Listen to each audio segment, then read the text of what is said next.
बच्चे और बच्चियां भगवान के नाम को बोलेंगे। पहले मैं बोलूंगा, उसके बाद आप।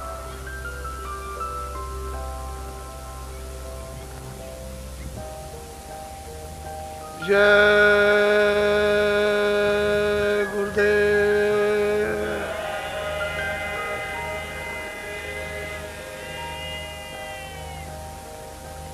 जय गुरुदेव।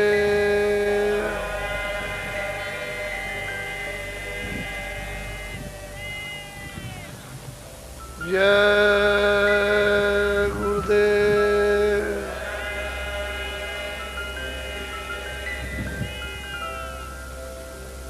जय गुरुदेव नाम किसका?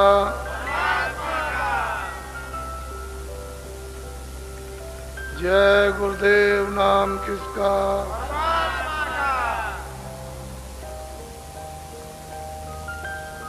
जय गुरुदेव नाम किसका?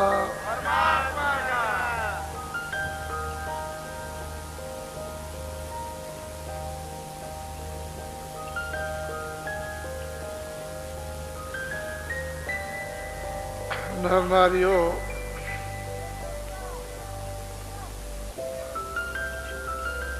बच्चे और बच्चियों, आज का दिन, आज का समय हम सब लोगों के लिए बड़ा,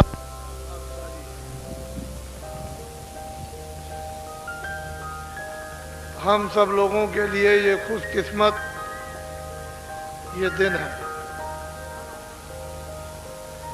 परमपिता परमात्मा ने आपको एक महान निधि दे दी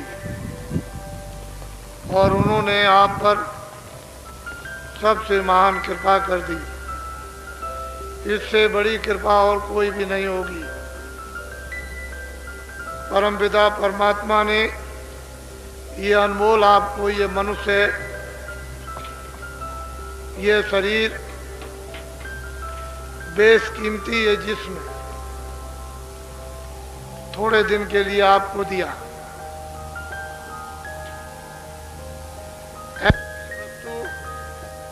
धन दौलत से बनाई नहीं जा सकती।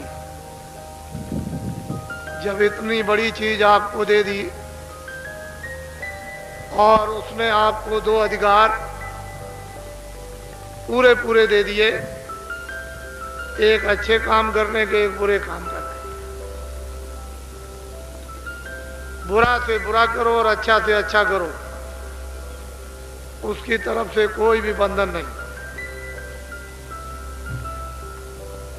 कोई रोक टोक नहीं, न हिंदुओं के लिए, न मुसलमानों के लिए, न सिखों के लिए, न ईसाई के लिए, किसी जनमानुष इंसान के लिए कोई भी ममानियत और रोक टोक नहीं है। आंखों से अच्छा देखो या बुरा, कान से अच्छा सुनो या बुरा, वाणी से अच्छा बोलो या बुरा,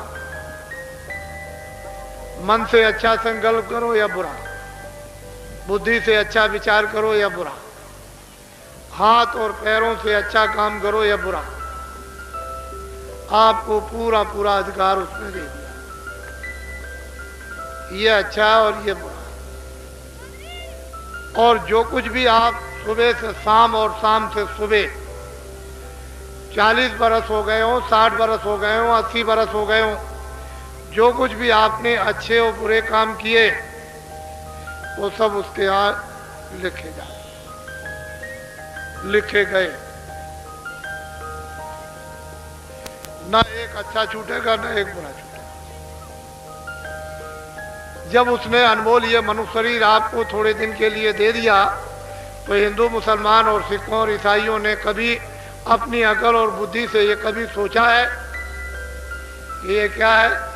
पंच भौतिक शरीर, 5 तत्वों का जल, पृथ्वी, अग्नि, वायु, आकाश, और इसमें किसको बैठाया? जीवात्मा को, जिसको मुसलमान कहते हैं रूह, हिंदू कहते हैं जीवात्मा, अंग्रेजी शब्दों में उसको सोल कहते हैं। वो किसका अंश है, किसका जर्रा है, किसका कण है? उस परम पिता परमात्मा। तो आपको उसने बुद्धि भूत भविष्य वर्तमान के लिए कि पहले क्या था, अब क्या और आगे क्या होगा, उसको सोचने के लिए बुद्धि दे दी। तो आपने अपनी बुद्धि से कुछ सोचा कि पीछे क्या था, अब क्या और आगे क्या होगा? कुछ ना पीछे का सोचा, ना आपका सोच रहे और ना आगे का सोच। मैं ये बताना चाहता हूं आपको कि ये जो कुछ भी आपको दिखाई दे रहा है दोनों आंखों से, ये सब माया की छाया है। इसमें माया का नाम और निशान नहीं, सब उसकी छाया है। और आप क्या कहते हो? मेरी। कोई कहता है मेरी। ये जो आप देखते हो कोसों का ये किला हसनापुर का, ये क्या कहते थे? मेरी। ये मेरी, ये मेरी। ये है क्या? माया की छाया। जब तुम्हारी बुद्धि नहीं जगी, बुद्धि में भूत भविष्य वर्तमान का विवेक नहीं आया, तो कहते हो मेरी। वो कहता है मेरी, वो कहता है मेरी। इसमें क्या होगा? काम, क्रोध, लोभ, मोह, अहंकार, ये पांचों भूत प्रवेश हो गए, अकल को और बुद्धि को पागल कर दिया। इसी बीच में जो कीमती से कीमती आपका अनमोल समय था, वो इस युद्धबाजी में खत्म, इस अज्ञानता में खत्म हो गया। और ये क्या है? किराए का मकान। ये आपको भाड़े पर मकान मिला है। ये पंच भौतिक मनुष्य शरीर जो अनमोल है, जो जिस्म है, ये किराए पर दिया। जब इसका समय पूरा हुआ, मकान मालिक ने अपने फरिश्ते, अपने सिपाहियों को अपना कागज दे करके भेज दिया, जाओ पंडित रामचंद्र का वक्त हो गया और मकान खाली करो। मोहम्मद नूर का वक्त हो गया, जाओ जल्दी जिस्म खाली करो। ना वो पंडित देखेगा, ना वो मोहम्मद मुसलमान देखेगा, ना वो छत्री देखेगा, ना गरीब, ना अमीर, ना पढ़ा लिखा, कुछ नहीं। वो सिपाही दौड़ेंगे, उसके नाम लेकर के दौड़ पड़ेंगे और कहेंगे, उनकी आवाज को किसी को सुनाई नहीं देगा, उसी को सुनाई देगा। आवाज को सुन करके उसका होश खत्म, समाप्त हो जाएगा। और वो कागज दिखाएंगे, मालिक का ये गुम हो गया, मकान 1 मिनट में खाली। आप क्या करोगे? और वो सिपाही कुछ नहीं कर सकते हैं, वो तो फरिश्ते हैं। मन को, बुद्धि को, चित्त को, प्राणों को, जीवात्मा को, रूह को 1 मिनट भी नहीं लगेगा इस जिस्म से, इस मकान से घसीट कर बाहर। ये जिस्म मकान जमीन पर जोर से गिर जाएगा। इसको गिरते ही मोहल्ले में, गांव में शोर मच जाएगा और लोग दौड़ पड़ेंगे। क्या हो गया कि वो तो चला। नफरत हो जाएगी, घृणा हो जाएगी। हिंदू कपड़े डालेंगे, मुसलमान भी कपड़े डालेंगे और जल्दी जल्दी जल्दी करो, देर मत करो। अवल ले चलेंगे, हिंदू तो ले जाएंगे बाहर, लकड़ियों पर रख करके उसको जला के सुहा कर देंगे। मुसलमान ले जाएंगे, गड्ढा खोद के दफना देंगे। ये माया की छाया, बाग बगीचे, मकान, दोस्त मित्र, अंग्रेजी, हिंदी, उर्दू, सोना चांदी, ये बाल और बच्चे और स्त्री और पुरुष, ये सब अंग्रेजी और सब आपकी। ये इनमें से कोई भी ना आपकी मदद करेगा, न इनमें से कोई चीज सुई की नोक आपके साथ। अब ये बताओ कि किराए का मकान अगर आज रात को खाली करा दिया जाए तो आप कुछ ले जाओगे? बोलो, नहीं ले जाओगे। तो ये बाजार में जो खरीद कर, अपराध खरीद कर, गुनाह खरीद कर, पाप खरीद कर, झूठ खरीद कर के, धोखा खरीद कर, बेईमानी खरीद कर, कत्लेआम खरीद कर के, डकैती खरीद कर, जो ये सिर पर लाद रहे हो, आखिर ये कौन देगा? अरे भाई ये कौन मुजरा करेगा, इसको अदा कौन करे? वो सिपाही निकालेंगे और वहां खड़ा 40 बरस 50 बरस 60 बरस की फाइल रजिस्टर तुम्हारा खुल जाएगा, और तुमने क्या किसके साथ रात को सुबह शाम जबान से, हाथ से, पैर से, मन से, दिल से, दिमाग से तुमने क्या किया, किसों को मारा, काटा, धोखा दिया, वादा खिलाफी, चोरी की, बेईमानी की, वहां सब वो कहेगा ये देखो तुमने 50 साल में ये किया। तुमको कोई फकीर, कोई महात्मा या रामायण या गीता या भागवत या कुरान या पुराण किसी ने तुमको ये नहीं बताया कि अच्छा है ये बुरा, आप क्या जवाब दोगे? अरे भाई किसी ने ये नहीं कहा ये पाप, ये पुण्य, ये मत करना, ये करना, आप उसके यहाँ क्या जवाब? सोचो कम से कम। ठीक है तुम चोरी कर लो, डकैती कर लो, सामान ले आओ किसी के घर से, रास्ते चलते में लूट लो, मार दो, कत्ल कर दो, ठीक है। लेकिन जिन लोगों ने कत्ल किया, चोरी की, लाखों करोड़ों ले आए, जब मैं उनसे पूछता हूं कि भाई कुछ तुमने उसमें से बचाया, तो कहते हैं एक नया पैसा नहीं, घर का भी चला गया। तो आपको ये बात तो सोचना चाहिए कि कितनी चोरी, कितनी डकैती, कितने कत्ल, कितने झूठ, कितने ये सब, और फिर भी तुम्हारे पास कुछ नहीं रहा। वहां कौन जवाब देगा? फिर वो सिपाही और खड़े रहेंगे जब फैसला मजिस्ट्रेट करेगा कि जाओ उस नाम वाले नरक में इसको 1 करोड़ बरस के लिए इसको जलाओ, फिर इसके बाद 1 करोड़ बरस के बाद उस नाम वाले नरक में इसको दोजख में ले जाओ, इसको काटना, उस नाम वाले नरक में इसको ले जाओ, इसको सड़ाना, तो 3-3 करोड़ बरस हो जाएंगे। लाखों लाखों मील तक आवाज आ रही है और आएगी। कोई वहां बाल बच्चा, दोस्त मित्र, नौकर चाकर, धन और दौलत, ये कोई नहीं। अरे थोड़े दिन के लिए मानो अनमोल शरीर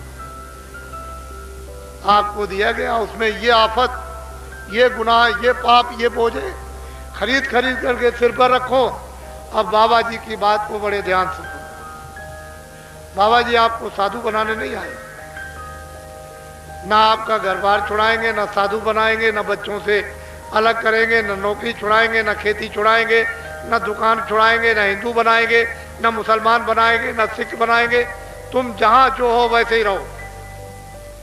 मतलब की बात उसको समझ जो तुम भूल गए हो। खेती वाले खेती का काम, खेती करें, दुकान वाले दुकान करें, दफ्तर वाले दफ्तर का काम। कैसे करें? ईमानदारी, मेहनत के साथ। शाम को आओ अपने अपने बच्चों की खिदमत और सेवा। ये जो 2 आपको काम दिए गए आपके गृहस्थ आश्रम में, कि खेती, दुकान, दफ्तर का काम करना, शाम को बच्चों की सेवा, और आए गए किसी अतिथि की भी मेहमानदारी और सेवा कर देना, सत्कार। ये 2 ड्यूटी आप पूरी अपनी निभा दो, पूरी कर दो। जब आपके पास कोई भी काम का समय ना हो, चारपाई पर सोने के लिए जब जाओ, तो हिंदू 15 मिनट मनुष्य मंदिर में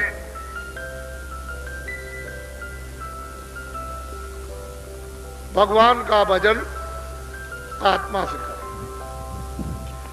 मनुष्य रूपी मंदिर में हिंदू 15 मिनट भगवान का सच्चा भजन, मुसलमान जिस्मानी मस्जिद में 15 मिनट सच्चे खुदा की इबादत,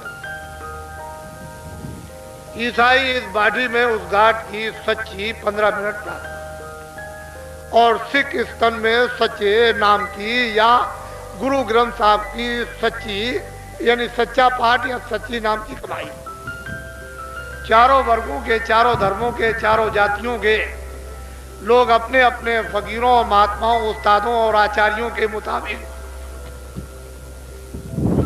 खेती, दुकान, दफ्तर का काम, बाल बच्चों की खिदमत और सेवा, और शाम को सब भजन और इबादत और प्रार्थना और पाठ, ये सब के सब करने लगे, तो दुनिया की सारी मुसीबत, सारी तकलीफ, सारी उलझन, लड़ाई झगड़े, मार पीट, ये सब खत्म हो सकता है। आप कहोगे कि बाबा जी आपने ये क्या कह दिया, हम भजन नहीं करेंगे। मुसलमान कहते हैं हम खुदा की इबादत नहीं करते। सिख कहते हैं कि ना हम नाम की कमाई करेंगे, ना हम गुरु ग्रंथ साहब का पाठ करेंगे। ईसाई कहते हैं हम चर्च में जाकर के प्रार्थना करेंगे नहीं, हमसे हो ही नहीं सकती। तो बाबा जी आपसे ये कहेंगे कि अभी आपने तकलीफ देखी कहाँ? ना आपने अकाल देखा, ना भूखमरी देखी, ना आपने सूखा देखी, ना आपने बीमारी देखी, ना आपने कत्लेआम देखा, ना हिंदू मुसलमान का लड़ना झगड़ना देखा, ना मारपीट आपने देखी। ये तो अभी आपने देखा नहीं, वो तो सब अभी आगे आने वाला। अगर बाबा जी की बात को हिंदुस्तान के विद्वानों ने नहीं सुनी, नहीं मानी, तो यही जो आप पहनते हो और आपकी देवियां और मुसलमानों की ये औरतें पहनती हैं सोना और चांदी, ये सोना 10,000 रुपए तोला, वो भी शुद्ध नहीं मिलेगा, और चांदी 100 रुपए से ऊपर हो जाएगी तोला। तो आप एक तनाई में बैठ करके सोचना, जो असली चीज है, असली धात है, कोई कागज तो धात नहीं है, वो अगर इतना महंगा हो जाएगा तो देश का क्या होगा, आपको तो नहीं मालूम। इसलिए मैं प्रार्थना करता हूं, मेहनत करता हूं और आपसे अनुरोध करता हूं कि खेती करो, दुकान करो, दफ्तर के काम करो, ईमानदारी मेहनत के साथ। ईमानदारी मेहनत की जरूरत सब जगह, घर में भी है, पूजा में भी है, समाज में भी है, दफ्तर में भी है, खेती में भी है, कहीं भी जाओ ईमानदारी मेहनत की जरूरत सब जगह पड़ेगी। और ईमानदारी मेहनत नहीं तो 2 मिनट घर नहीं चलेगा, 2 मिनट भी पति और पत्नी नहीं रह सकते। तो जो जिसमें कोई तर्क नहीं, जिसमें कोई संदेह सुबह नहीं, उस बात को आपको जम के पकड़ना है। वो हमारी इंसानियत और हमारी मानवता है। ईमानदारी मेहनत, शरीर पोषण, शरीर हिफाजत के, जिस्मानी हिफाजत के लिए वो आप खेती, दुकान और दफ्तर का काम ईमानदारी मेहनत से और बाल बच्चों की राजी खुशी की खिदमत और सेवा, आए गए की मेहमानदारी, सत्कार, ये आप जिस्म से, मनुष्य शरीर से करो, ये मानव धर्म, ये है आपका मानव। इससे आप सत्य बोलोगे, इससे दया रहेगी, इससे प्रेम रहेगी, इससे आदर रहेगा, इससे सत्कार रहेगा, और इसी चीजों से चरित्र रहता है, बुद्धि में विवेक रहता है। काम, क्रोध, रोम, मोह, अहंकार को आप अपने वशीभूत कंट्रोल में इनको रख सकते हो, और ईमानदारी मेहनत चली गई, तुम खत्म, तुम्हारी समाज खत्म, तुम्हारा धर्म खत्म, तुम्हारी जाति खत्म, इंसानियत खत्म, मानवता खत्म, सारा राज खत्म, सब खत्म। इसको आप ध्यान में रखें। तो हम 2 चीज देना चाहते हैं।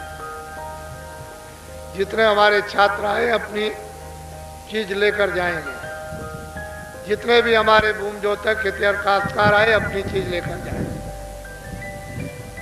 और जितने भी हमारे व्यापारी व्यापार करते हैं, दुकानदार, उद्योगपति, अपनी चीज लेकर के जाए। छोटे और बड़े जितने भी दफ्तरों में कर्मचारी और अधिकारी काम करते हैं, अपनी अपनी चीज लेकर के जाएं। हम किसी की चीज अपने पास रखना नहीं चाहते, लेकिन पहले हमको असली चीज दे लेने दीजिए, क्योंकि मुझे ये समय मिलेगा नहीं। जब मुझे समय नहीं, और मुझे अभी मिल गया, तो ये आप अपना सौभाग्य समझो। मैं ये जानता हूं कि आपको लेना नहीं आता और दे दिया जाए तो रखना भी नहीं आता, ये मुझको मालूम है, ये हम सब जानते हैं। लेकिन मेरे पास समय नहीं है, और उसकी मेहरबानी, उसकी कृपा, उसका आदेश, उसका हुक्म हो रहा है कि तुम हीरा बांट दो, अनमोल संपत्ति बांट दो, आत्माओं का धन, रूहों का खजाना बांट दो। तो मैं उसके हुक्म की, मुझे तो तामील करनी है, अधूरी तो करनी, आदेश का पालन कर।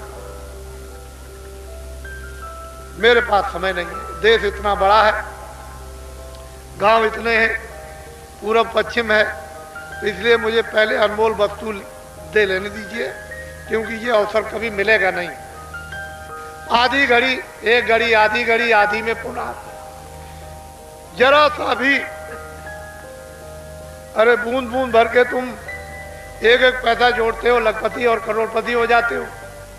ये तो तुम्हारी आत्माओं का बिखरा हुआ धन, अगर कहीं उसको कण कण अगर जोड़ के जमा कर लो तो बूंद बूंद लोटा भर जाएगा, गड़ा भर जाएगा, तालाब भर जाएगा, समुद्र भर जाएगा। अरे मानव शरीर तो इसीलिए मिला था कि अब की बार अनंतों जन्मों के बाद कितने सज्जुग, कितने त्रेता, कितने द्वापर, कितने कलयुग बीत गए, ये मनुष्य शरीर से हाथ धो बैठे।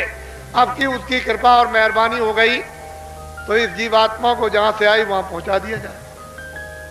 तो आपने तो इसके लिए कुछ सोचा नहीं और इसमें लगे पड़े हो जो तुम्हारी नहीं है।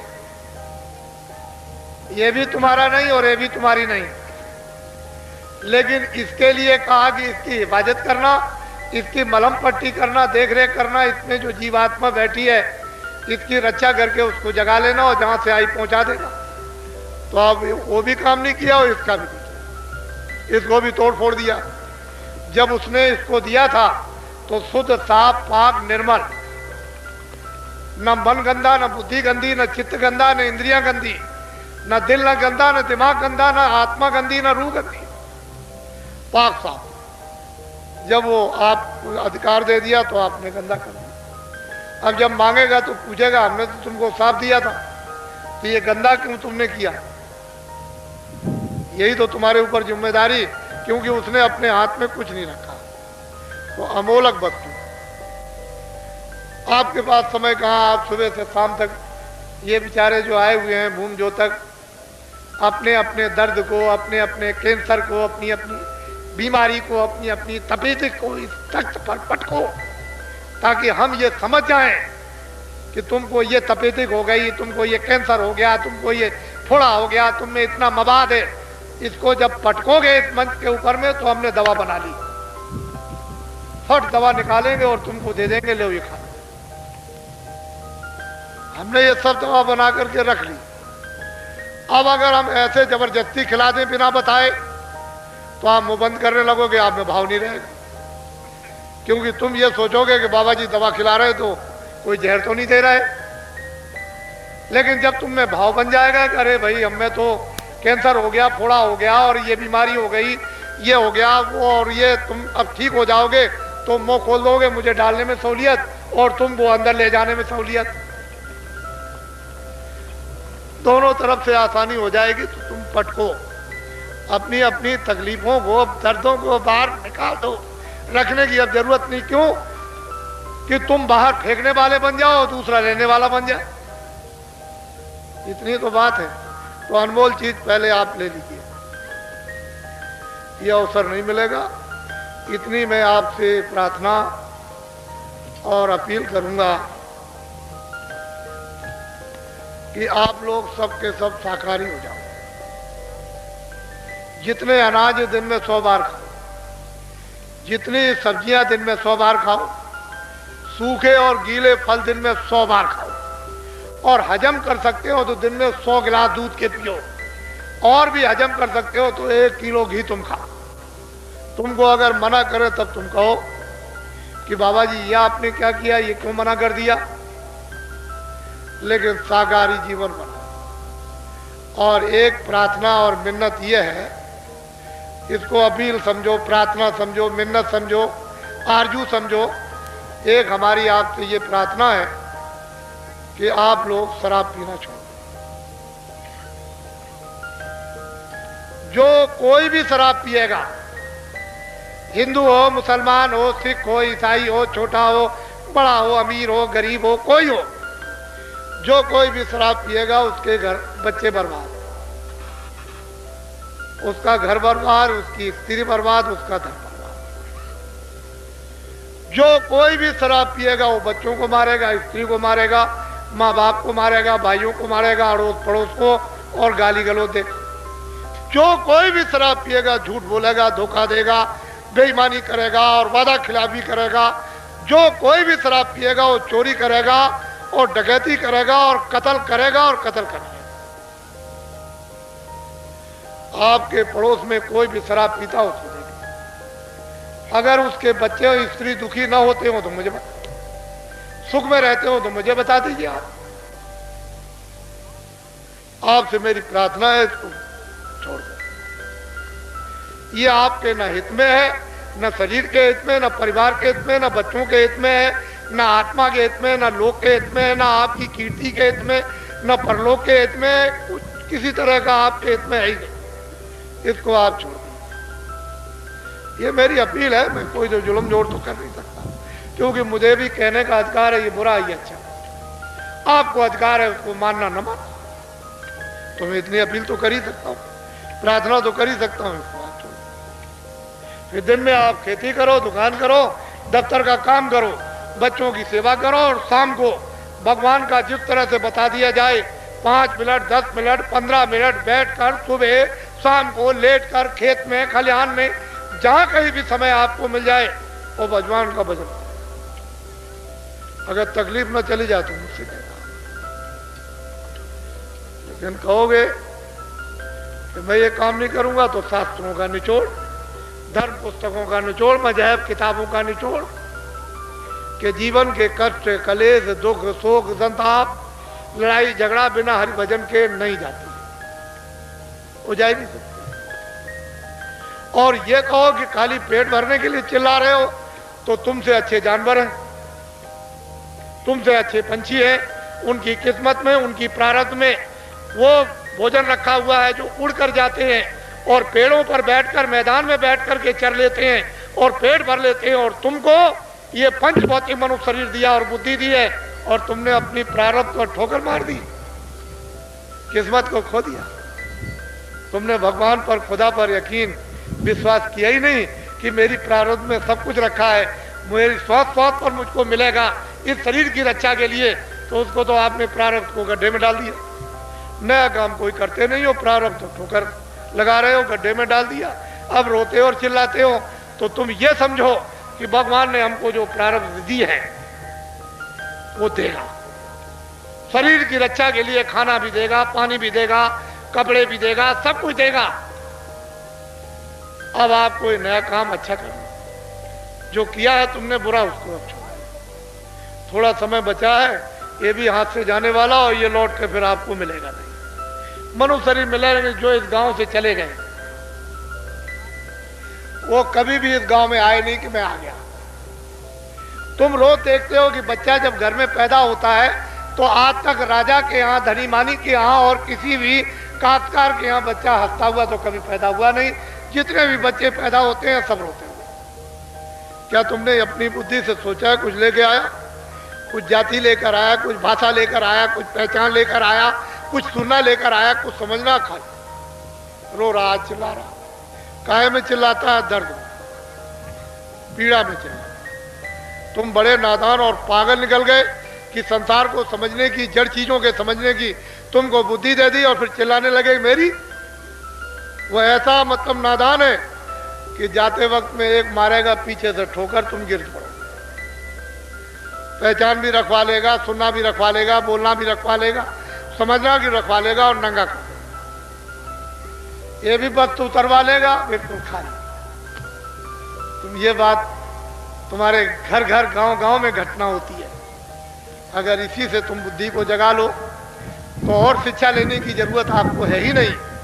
ये शिक्षा अगर गांव गांव में माँ बाप की मिलती रहती है, बुजुर्गों की, तो आज सब लोगों को बोध रहता।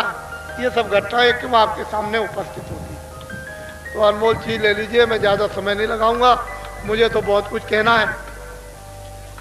यह है दीक्षा, अभी जो दूंगा दीक्षा, मंत्र, उपदेश, आत्मधन। अब ये कलयुग में ना दीक्षा है, ना वो मंत्र है, और ना गुरु दीक्षा है, और ना उपदेश है। ये है नामदान। इससे बढ़कर के दूसरा कोई दान नहीं। और ये हीरे और जवाहरातों को आप इस मिट्टी के कण कण को बना लीजिए और ऐसे बांटते फिरिए तो आपको ये चीज नहीं मिलेगी। ये हीरे और सोने चांदी से नहीं मिलती। जब उसकी कृपा और दया मेहरबानी हो जाएगी उन फकीरों पर, महान आत्माओं पर, और वो आदेश जब दे देंगे कि बरसात कर दो, तब आत्मधन की वर्षा होती है। इसके पहले।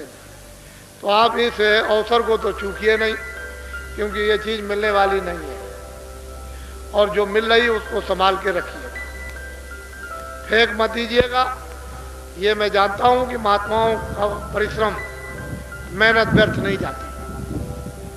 उनकी मेहनत, जो बीज डाल देते हैं पड़ा रहेगा, जब वो ऋतु और मौसम आएगा तो बीज जम जाएगा। इसलिए महात्माओं की मेहनत परिश्रम कभी व्यर्थ है किसी भी युग में, सतयुग हो, त्रेता हो, द्वापर हो या कलयुग हो, उसमें जब बेकार नहीं जाएगा। पर आप उसका उपयोग क्यों न ले लो उपस्थिति में, मौजूदगी में।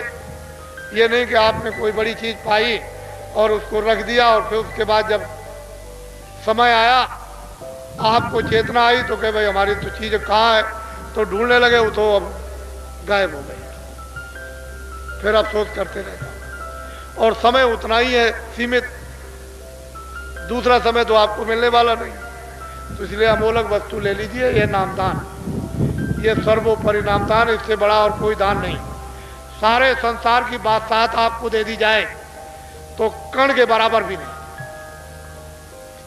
ये नामदान है, सच्चा आत्माओं का दान, उसको आप प्राप्त कर लीजिए बड़ी श्रद्धा के साथ, प्यार से। जो मैं परमात्मा का नाम बोलूंगा सब लोग एक साथ एक आवाज में बोलना। जो भगवान का नाम मैं बोलता जाऊं आप बोलते जाना, जब मैं चुप हो जाऊंगा तो आप भी चुप हो जाना, लेकिन सबकी आवाज एक साथ निकलनी चाहिए, जिससे मैं ये समझूं कि आप नाम का शुद्ध उच्चारण कर रहे हो।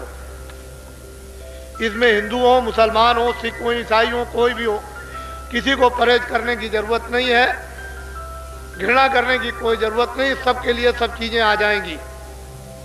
लेकिन पहले जो बोले उसको सब लोग एक साथ बोलना, आगे पीछे, क्योंकि आप दूर दूर से चल करके आए हो। अब आप इन बातों को ध्यान से नोट करो। मेरे पास में कोई जाति,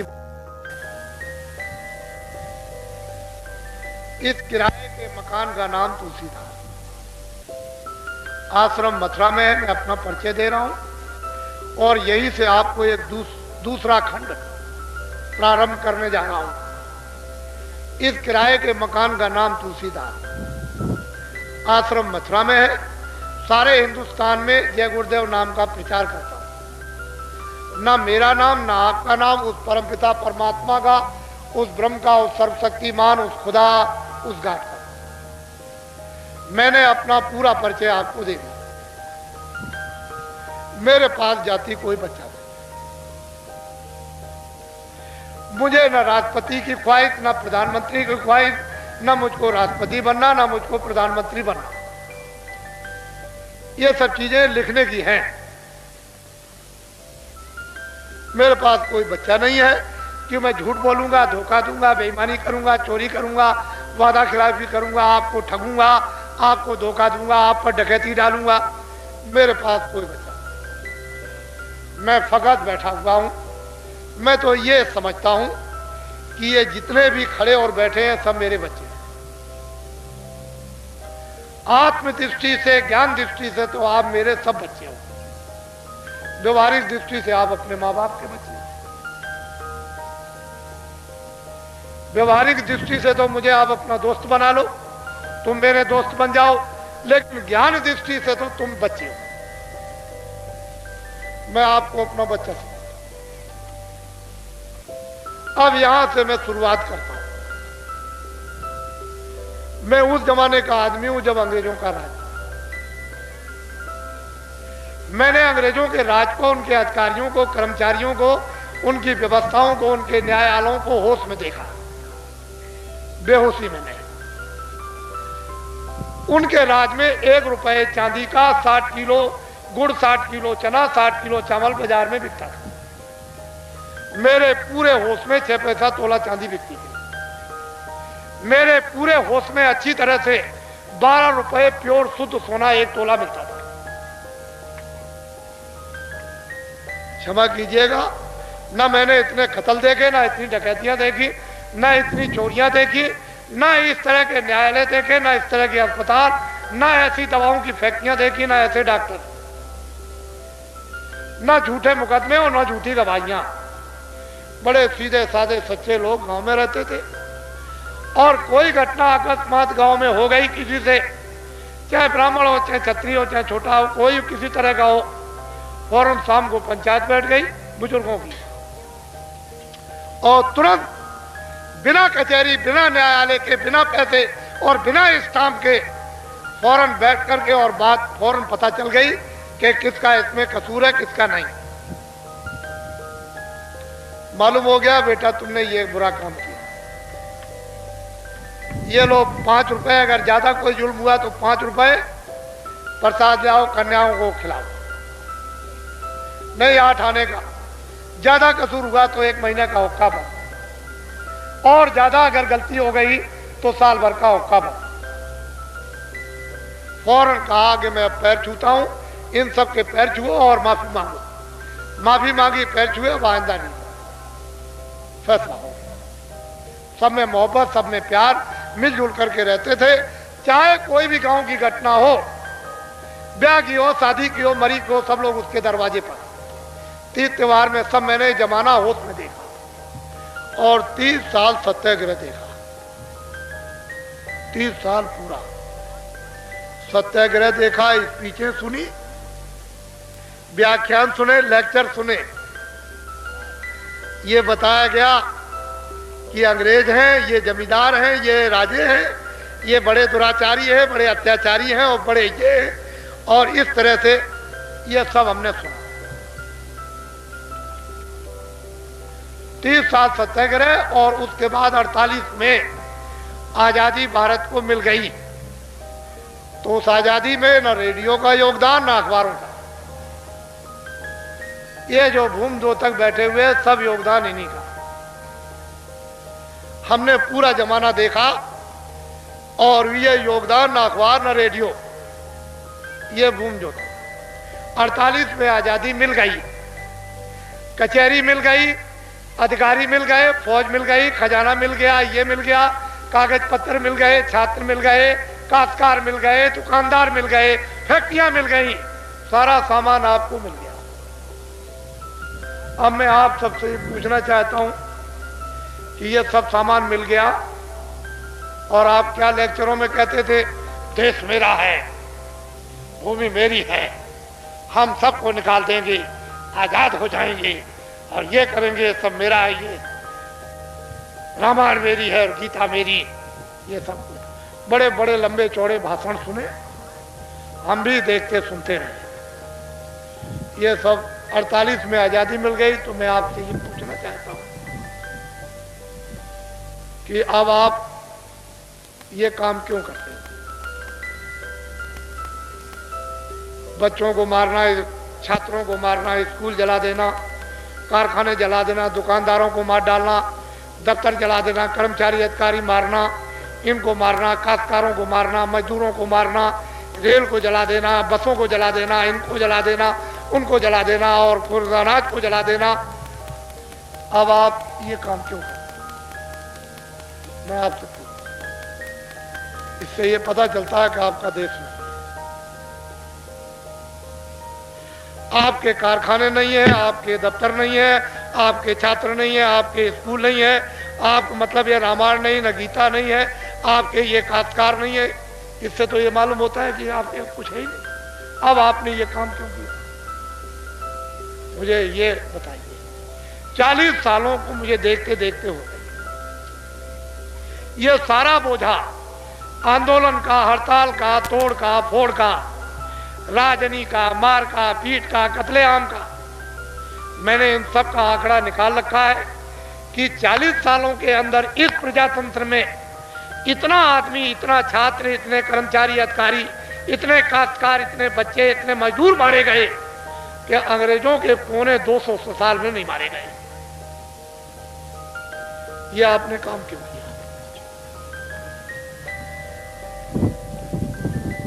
अब देश आपका हो गया, फौज आपकी हो गई, खजाना आपका हो गया, कारखाने आपके हो गए, खेती आपकी हो गई, ये सब चीजें आपकी, बच्चे आपके हो गए, स्कूल आपकी। आप ये काम क्यों करते कराते हो? मैं सोचते सोचते जब मैं ये उपदेश कर रहा था, कि भजन करो, भजन करो, आत्मा का कल्याण करो, भजन करो, अच्छे आदमी बनो, अच्छे इंसान बन जाओ, तुम मेहनत करो, मतलब ईमानदार रहो। तो ये चिल्लाते हैं कि मुझसे नहीं, मैं भजन नहीं कर। क्यों नहीं कर सकते? कि झूठे मुकदमे 20 चल रहे हैं। हमारा घर लूट गया, हमारी खेती चली गई, हमारे बच्चे मार दिए गए, हमारा कारखाना जला दिया, हमारे दफ्तर को तोड़ दिया, हमारी स्त्री मारी गई, बच्चा मारा गया, हमारा पति मार दिया गया, हमसे भजन नहीं होगा। अब ये सब चिल्लाते चिल्लाते चिल्लाते मैंने सोचा कि शायद उत्तरी प्रदेश में घटना होती हो। तो बाबा जी ने सर्वे को करने के लिए 4 फरवरी सन 86 को एक काफले की घोषणा की कि एक काफला निकलेगा सर्वे करने के लिए, वो 12 प्रांतों में जाएगा। उसकी घोषणा हुई 12 प्रांत और 90 दिन चलेगा। 90 उसके पड़ाव पड़ेंगे, 90 दिन होंगे, 10,000 किलोमीटर की यात्रा होगी। आप लोग जल्दी से तैयार हो जाओ।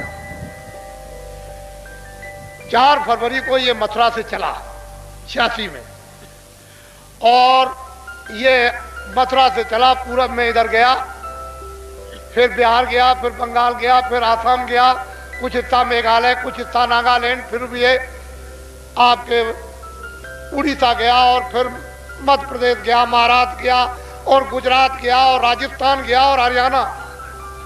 4 मई को मथुरा में वापस आ गया, 90 दिन पूरे। मेरे साथ 675 आदमी थे। फिर मुझे एक आदेश हुआ कि अभी पूरा सर्वे नहीं हुआ है, एक दूसरा काफला और निकाल दो।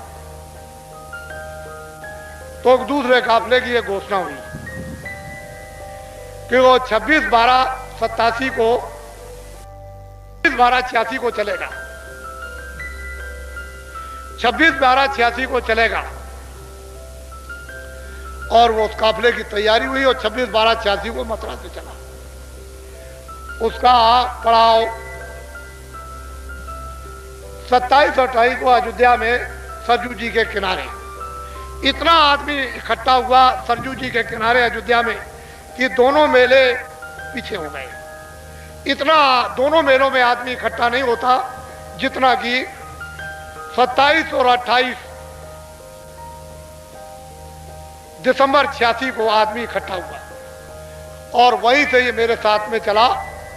तो ये 29 को बहराइच, फिर लखीमपुर, पीलीभीत, फिर बरेली, फिर उसके बाद मुरादाबाद, हापड़, मुजफ्फरनगर, सहारनपुर, फिर ये सीधा हरियाणा में 7 पड़ाव करता हुआ गंगानगर के पार से रावतसर, सरदार शहर, सुजानगढ़ और सीकर और जयपुर और टोंक, उसके बाद बूंदी, बूंदी के बाद झालावाड़, और उसके बाद मध्य प्रदेश में आगरा, देवास, देवास से चला धार, धार से फिर ये चला गुजरात में संतरामपुर, और वो गुजरात में होते हुए अहमदाबाद के बगल से, और बीच बड़ौदा शहर में मेरे साथ 50,000 आदमी से ऊपर थे।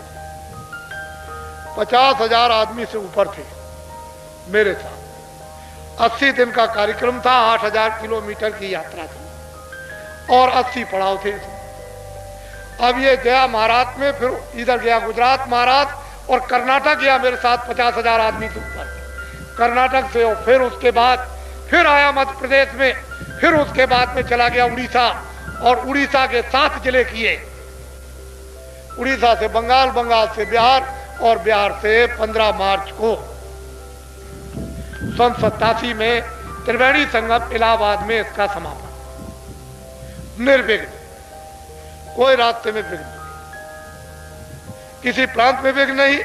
और सड़कों पर मैं लाखों आदमी लेकर के चल सकता था, लेकिन मैंने ये सोचा कि व्यवस्था में बाधा पहुंच जाए। हमारे कर्मचारी, चलने वाले, यातायात के हमारे कातकार और जितने भी और लोग हैं, वो व्यवस्थित ढंग से नहीं रह सकेंगे, अव्यवस्था हो जाएगी। तो इतना ही, किसी काश्तकार में, सेठ साहूकार में, कर्मचारी, अधिकारी, किसी भी 14 प्रांत में कोई किसी तरह की बाधा नहीं। मैं ये दिखाना चाहता था कि अनुशासन नाम किसका।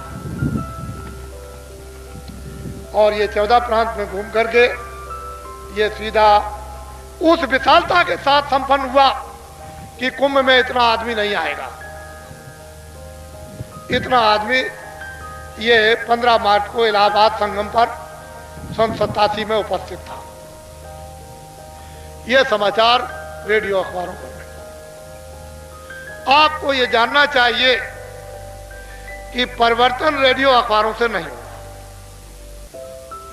बाबा जी ने यह सब सर्वे कर लिया और सब सर्वे करने के बाद कर्मचारी अधिकारियों को क्या तकलीफ है, काश्तकारों को क्या तकलीफ, छात्रों को क्या तकलीफ, मजदूरों को क्या तकलीफ, सेठ साहूकारों को क्या तकलीफ है, ये सब सर्वे करने के बाद इनकी एक दवा बताई।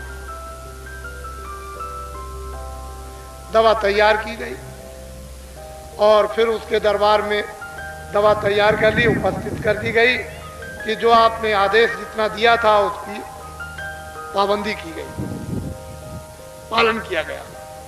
अब जो आगे आदेश दें तो मैंने इनको किसी को नहीं बताया। एक घोषणा हो गई कि बहराइच जिले में तहसील केसरगंज, गांव देवलखा 10 सितंबर को एक कार्यक्रम विशाल होगा। किसी को बताया कुछ नहीं। इन सब लोगों को अंधेरे में रखा और जब पहुंच गया तो वहां झंडा भी बना हुआ और ये सब तैयारी बिल्कुल विधिवत, विधि विधान के साथ, पूजन के साथ, वेद मंत्रों के साथ वहां पर भूम ज्योतक हितैषी काश्तकार संगठन की एक आधारशिला बहुत विशाल जनसमूह के साथ यह प्रचार हिंदू मुसलमानों में कराया गया कि कोई हिंदू आ जाएगा, कोई मुसलमान तो कत्लेआम हो जाएगा, इसलिए बाबा जी के पास कोई मत पहुंचना। 1-2 दिन तक तो मुसलमान, उनकी औरतें एक दिन डरी, लेकिन कुछ आई, मुसलमान बहुत आई। दूसरे दिन तो उनका सारा बहन दूर हो गया। और मैं आपको क्या बताऊं कि दाढ़ी रखने वाले मुसलमान बड़े बड़े पंखे लेकर और हिंदुओं को इस तरह से पंखा हाँक रहे हैं, हवा कर रहे हैं, उस महफिल में हवा कर रहे हैं। भूम ज्योतक हितैषी काश्तकार संगठन की आधारशिला रख दी गई और उस आधारशिला के बाद जो भूम ज्योतक हितैषी काश्तकार संगठन का जो काम जो चालू हुआ है वो 5 और 6 यानी 7 नवंबर को इसी 87 में चालू हो गया। और इतने बड़े जन समुदाय के साथ में यह कार्यक्रम उस मैदान में हुआ जो शायद कोई आदमी सोच भी नहीं सकता। लोगों ने ट्रेनें रोकना बंद कर दिया कि अगर ट्रेन रोक देंगे यहाँ पर बालामऊ में तो आदमी इधर से पैसेंजर से या ऊपर जाएगा, तो ट्रेन जो शाहजहांपुर से सीधी लखनऊ खड़ी की और लखनऊ की खड़ी चली हुई शाहजहांपुर खड़ी की, वहां ट्रेनें ही खड़ी नहीं की। लोगों ने सोचा कि भीड़ ना होने, तुम ट्रेन बंद कर दो, बस बंद कर दो, लेकिन जिसका निशाना लग गया है वो वहां पर निश्चित पहुंचेगा, वो रुकने वाला नहीं है कोई, उसको कुछ करो। ये भूम ज्योतक हितैषी काश्तकार संगठन, मैं इनके बारे में 2 वर्षों से चिल्ला रहा था कि मैंने इनकी बीमारी को पकड़ लिया, इनके दर्द को समझ लिया है और वो इतना दर्द है कि 2 अरब की आबादी आज भारत की है। इस आबादी में 1 अरब 60 करोड़ तो काश्तकार है। भूम ज्योतक सारा दारो मदार इन्हीं के ऊपर है। चाहे टैक्स बढ़ जाए, चाहे महंगाई हो जाए, चाहे अकाल पड़ जाए, चाहे सूखा पड़ जाए, चाहे ये हो जाए, चाहे वो हो जाए, चाहे वो इनकी संपत्ति को हड़प कर ले, लूट ले, विदेशों में ले जाए, कुछ भी करे, लेकिन सारा का सारा दारो मदार और सारी मेहनत करके देनदार ये भूम ज्योतक हितैषी काश्तकार 1 अरब 60 करोड़ इनको देना है। चाहे जितने आंदोलन करो, चाहे जितनी हड़ताल करो, जितनी तोड़फोड़ करो, चाहे दफ्तर, चाहे कारखाने जला दो, चाहे सड़कें तोड़ दो, चाहे पुलों को तोड़ दो, सारा नुकसान इन भूम ज्योतकों को देना पड़ेगा। एक नया पैसा कोई भी नहीं देगा। जब बाबा जी ने ये सब कुछ जान लिया, सब कुछ समझ लिया, तो अब आप क्यों चिल्ला रहे हो? अभी तो मैंने सिर्फ जरा सा पीछे वाले कपड़े को पकड़ा है, इतने ही में आप घबराने लगे।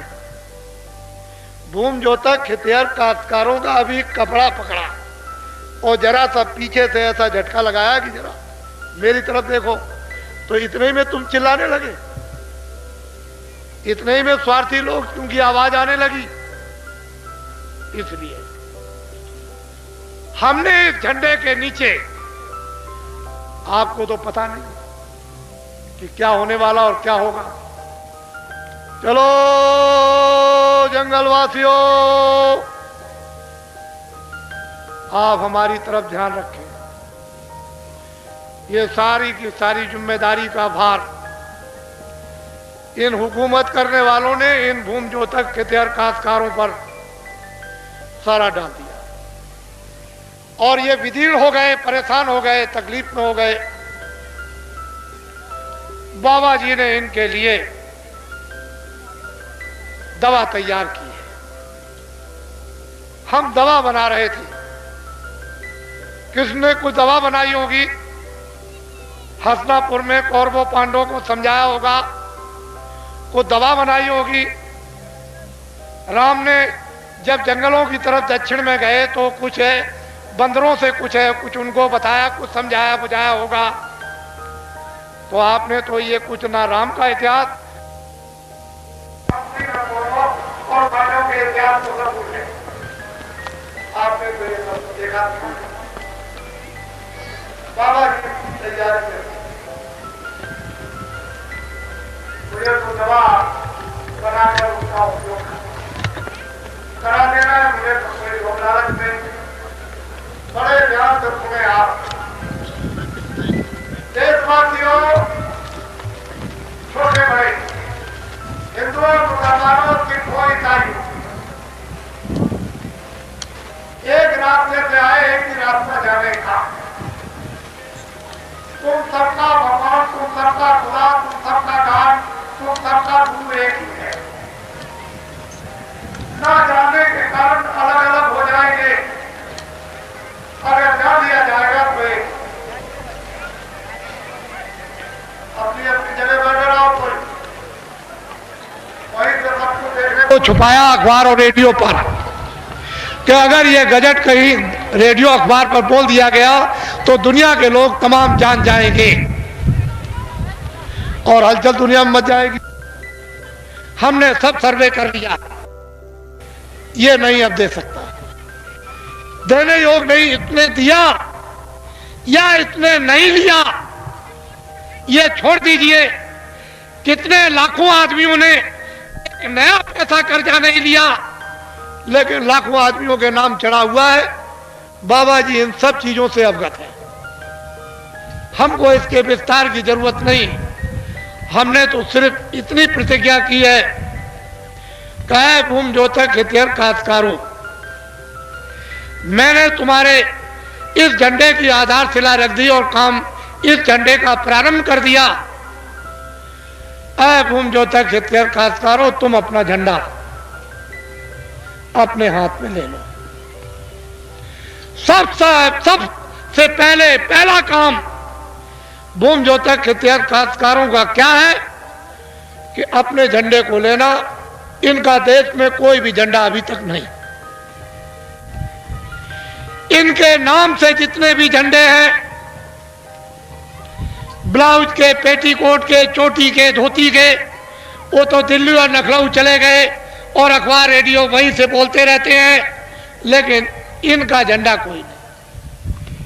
ये झंडों के नीचे मरीज बनकर दवा मांगते रहे। जब दवा नहीं मिली तो उसने कहा इधर आओ। दूसरे झंडे के नीचे चले गए, जिंदाबाद मुर्दाबाद, वहां से भी निकल भगे। तीसरे ने कहा इधर आ जाओ, हम तुम्हारे ये पूरा कर देंगे। वहां जिंदाबाद मुर्दाबाद, वहां भी कुछ पूरा इन विचारों का नहीं। चौथे झंडे के नीचे चले गए, जिंदाबाद मुर्दाबाद ये करते रहे। और 40 वर्षों में मैं ये तमाशा देखता रहा। मैंने ये प्रेरणा देना शुरू ये कर दिया कि भूम ज्योति खेतिहर काश्तकारों, मेरा झंडा नहीं, मैं तुम्हारे झंडे के नीचे मैं भी हूं, तुम अपना झंडा हाथ में पकड़ लो। इन भूम ज्योतक 1 अरब 60 करोड़ भूम ज्योतकों ने यदि अपना झंडा पकड़ लिया और सबके झंडे से ये निकल भगे, तो मैं इनको ये विश्वास दिलाना चाहता हूं और विश्वास दिलाता हूं और इस भूम ज्योतक झंडे के नीचे ये प्रतिज्ञा करता हूं कि जितने भी नीले पीले झंडे लोगों के होंगे वो सब के सब ये जब झंडा अपना पकड़ लेंगे तो वो झंडे अपने सब फेंक देंगे और इनके झंडे के नीचे खड़े हो जाएंगे और फिर वो इन झंडों के नीचे मरीज बनकर रोते हुए दवा मांगेंगे कि हमारे दर्द की अब तुम दवा दे दो। अब ये तो इनके ऊपर है दवा दे ना दे। इसलिए भूम ज्योतक खेतिहर काश्तकारों, तुम्हारा देश में इस तरह का संगठन बनने जा रहा कि तुमको न किसी कचहरी में जाना, न तुमको कोई सत्याग्रह करना, न किसी की रैलियों में जाना, न तुमको कोई मांग मांगनी किसी भी प्रकार की, लग जाने दो, चाहे बिजली पे बढ़ जाए, चाहे खेती पे बढ़ जाए, चाहे सिंचाई पे बढ़ जाए, चाहे कोई भी चीजें तुम्हारी महंगी हो जाए, तुम गन्ने का दाम तुमको मिले ना मिले, इसको तुम छोड़ दो, केवल अपना झंडा अपने हाथ में ले लो और गांव की तरफ वापस लौट आओ, वापस गांव की तरफ आ जाओ। जितने भी हिंदुस्तान के राजनीतिक अगर इनको दिल्ली और लखनऊ छुड़ाकर और तुम्हारे झंडे के नीचे खड़ा होकर के ना दिखा दूं तो बाबा जी को बाबा जी न कहें आप। ये झंडा आप पकड़ लो, मेरा झंडा नहीं, आपका झंडा। ये जय गुरुदेव भगवान का झंडा है, मैं भी उसके नीचे वो दूरदर्शी अलग झंडा, वो तुमको पूरा सहयोग देंगे, पूरी मदद करेंगे। भूम ज्योतक खेतिहर काश्तकार संगठन के बनाने में देश को दिल्ली के लखनऊ के नेताओं ने, देश के शासकों ने यहां छोड़ दिया। 20 सालों का संपूर्ण भूम ज्योतक खेतिहर काश्तकारों का कर्जा, ट्रैक्टर का, ट्यूबवेल का, इंजन का, नाली का, मेड़ का, भैंस का, घोड़े का, गधे का, बकरी का, हलों का, यंत्रों का, खादों का, बीजों का, दवाओं का, गोबर गैसों का, छोटा मोटा और कोई कर्जा जितना भी भूम ज्योतकों पर सरकारी 40 सालों का कर्जा लदा हुआ होगा, उसके लिए प्रतिज्ञा की है कि मैं ब्याज के सब का सब माफ करवा दिया जाएगा।